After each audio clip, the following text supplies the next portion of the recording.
Good evening, everyone, and welcome to the KMSO Evening News. I'm Larry Frost. Tonight's lead story, a mysterious illness is baffling Missoula. 3 children were hospitalized yesterday when they were struck by an unknown illness.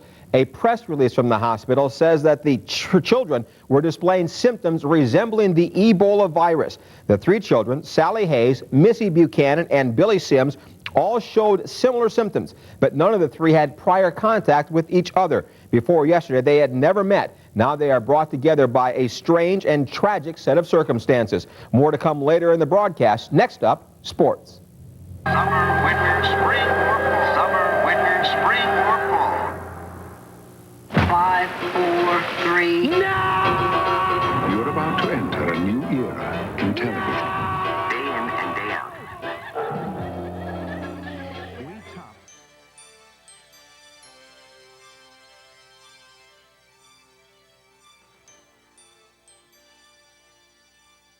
We interrupt this program for some shocking news. Earlier today, an anonymous caller notified the authorities that while hunting just outside the rural settlement of Lone Rock, Montana, he found a dead body lying on the ground not far from a stream. When he entered the town to call for help, the scene was completely deserted. He entered a nearby home and found a horrifying discovery. Here is a tape of the 911 call he made.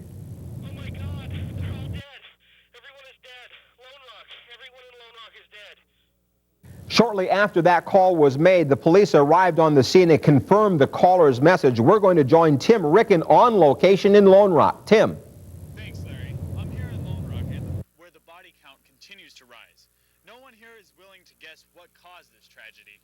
Many brave men and women are keeping a vigil here while they try and sort out the details of this horrendous occurrence. One question continues to be asked. Why here? Lone Rock is primarily a town for elderly men and women, a peaceful retirement community touched by the hand of death. For KMSO, this is Tim Ricken reporting. Thank you very much, Tim, for that live report in Lone Rock. Our hopes and prayers go out to the families in that community. On a more positive note, the 3 children who were hospitalized last night are beginning to show signs of recovery. The doctor said the 3 exhibiting signs of the earlier stages of Ebola contamination seem to be responding to a mixture of antibiotics and steroids. Dr. Wolf says it's too soon to tell if the children are completely out of danger. We will keep you posted on both of those stories as they develop. Now back to our regularly scheduled program. The reason that it's so powerful is that it's not considered educational. In one sense, the most powerful propaganda system is that which doesn't allow itself to be recognized as propaganda. And I think advertising is that kind of system.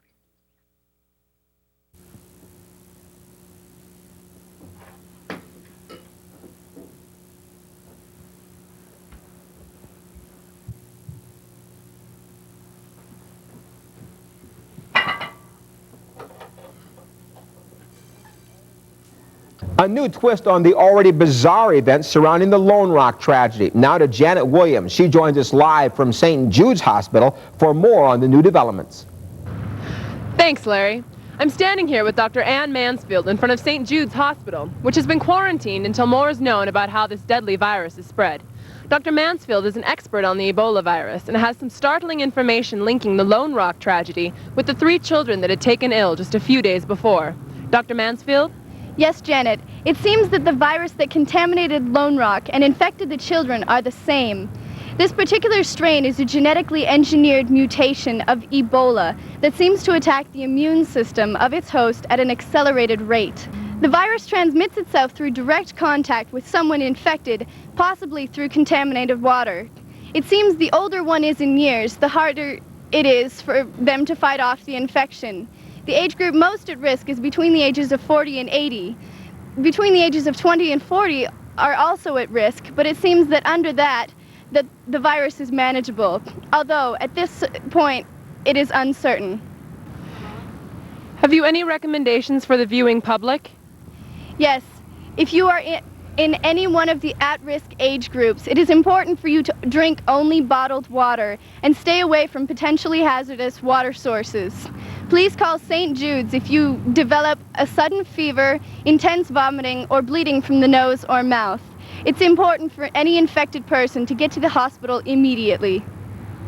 This is Janet Williams reporting live from St. Jude's Hospital. Back to you, Larry. Thank you very much, Janet, for that report. Rest assured, we will continue to bring you coverage of this shocking story as it unfolds. Next, we will have weather.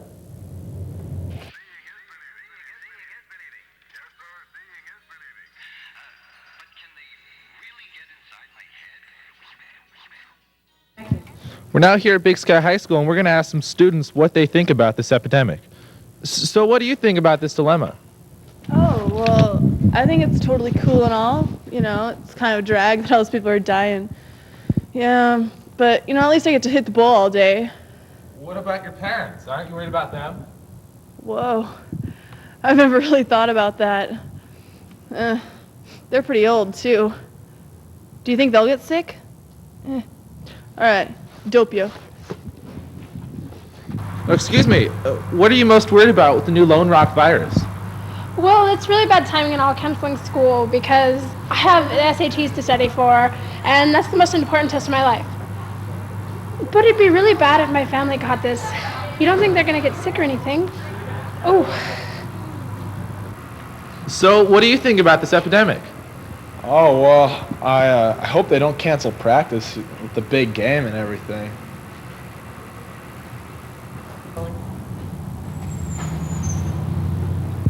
Hey, are you the people who are doing the Lone Rock thing, the news?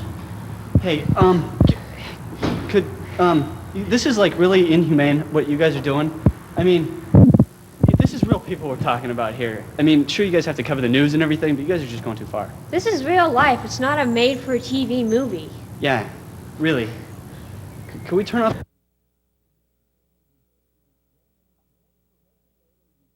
A breakthrough has been made in the so-called Lone Rock virus. The Center for Disease Control has brought in experts, and they have found an antivirus similar in composition to the Lone Rock strain of Ebola, and the antivirus is effective at combating the deadly virus, as well as inducing no harmful side effects. The antivirus has been introduced into the watershed, and the surrounding area should be completely eliminated from danger in a matter of a few days. In a related story, the FBI has come up with multiple leads on the origin of the Lone Rock virus. They have isolated the cause, and they say it was an intentional act on the part of someone. This conclusion was reached when the enforcement agents found a single broken vial at the starting point of the Blackfoot River. The suspects have yet to be identified, but authorities say they are optimistic that a suspect will be identified and arrested quickly.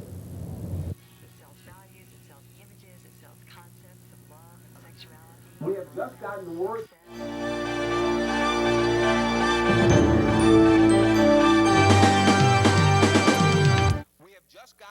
That the Lone Rock virus mystery is about to reach a conclusion. Our Tim Ricken is on location now with more. Tim, take it away. Thanks, Larry. After a long and intensive investigation by the FBI,